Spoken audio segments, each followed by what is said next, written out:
par des communautés de communes, mais j'en ai encore échangé sur le sujet au sein du bureau qui a eu lieu la semaine dernière pour vendre ce dispositif à l'intercommunalité. Je pense que lors de la prochaine mandature, nous allons y parvenir.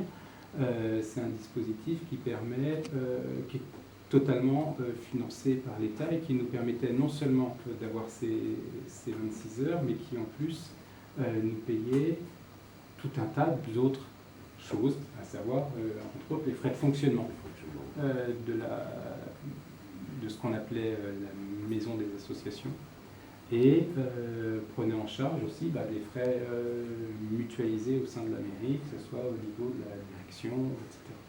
Donc c'était plutôt bénéfique. Le président de la République a annoncé il n'y a pas si longtemps que ça l'évolution des MSAP en Maison France Service, les MFS. Oui, c'est pour faire rire ça. Passer de la MSAP à MFS, c'est plutôt drôle. Et j'aurais jamais dû le dire, ouais. C'est vrai. Et dans ce contexte-là, on a été sollicité par la préfète pour être la première ou l'une des premières MFS de Seine-et-Marne.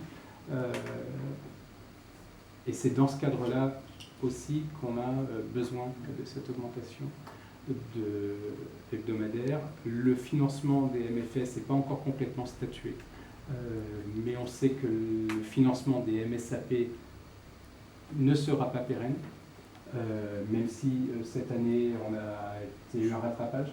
Ouais. Le financement des MSAP est divisé en deux fonds, un fonds opérateur par tout ce qui est Pôle emploi, CAF, etc.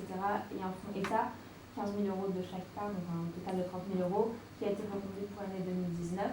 Et la labellisation de la MSAP en Maison France Service en 2020, 1er janvier 2020 normalement, permettra d'avoir les fonds équivalents, ou peut-être supérieurs, on peut l'espérer, ce qu'on apportera plus de services. Donc normalement, le financement est assuré par la labellisation. Donc on a les services préfectoraux de toute façon à nos côtés pour faire de cette MFS l'un des sites pilotes de cinéma. Et vont de toute façon venir s'y ajouter tout un tas de services dont on vous reparlera plus tard sur la mise en place des différents partenariats et des actions du CCAS. Ça va devenir une très grosse machine d'accompagnement global. Ne pas y voir simplement l'aspect social ou le voir au sens large, s'intéresser à en faire un lieu de vie. C'est pour ça que c'est animé entre autres aussi par l'espace de vie sociale, par l'EVS, et qu'on a la labellisation EVS. Il y a des associations, il va y avoir demain la médiathèque, il y aura aussi tout un ensemble d'accompagnement avec un ensemble de partenaires pour mieux accompagner les gens qui, entre autres, ne sont pas en capacité d'aller se déplacer jusqu'à des endroits qui sont trop loin ou qui avaient l'usage de services sur le territoire. Je pense plus particulièrement à la trésorerie, qui demain aura des prestations au sein de la MFS. Mais globalement, on s'en tire toujours sur un bilan économique positif. C'est aussi pour ça que ça...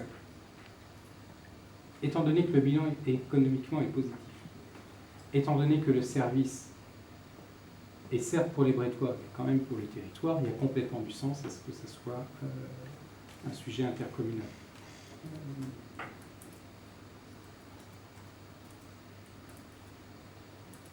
D'autres questions?